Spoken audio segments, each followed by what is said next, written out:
Welcome to wizard.com. I am maths teacher Neeta and this is our question.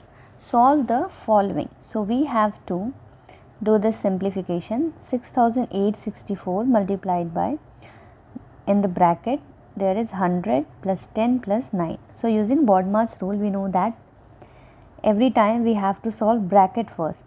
So 6864 multiplied by, inside the bracket there is addition 100 plus 10 plus 19 which will give 119. So basically we have to multiply. So let us do the multiplication of 6864 and 119. So using simple multiplication method we will multiply this one by one.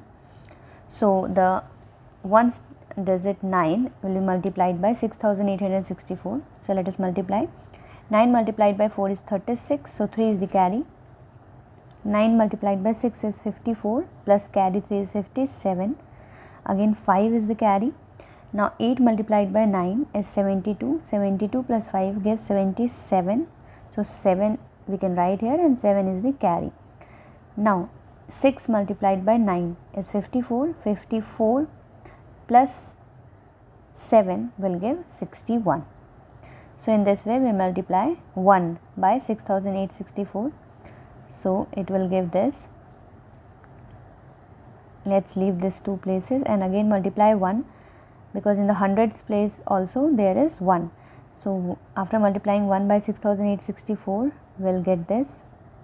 Now to get the final product we have to add this. So this is 6, 7 plus 4 is 11, 1 carry. So 6 plus 4 is 10 plus 17 plus 1 carry is 18. Similarly if we do the addition we'll get this value. So 8,16,816. So this is the final answer.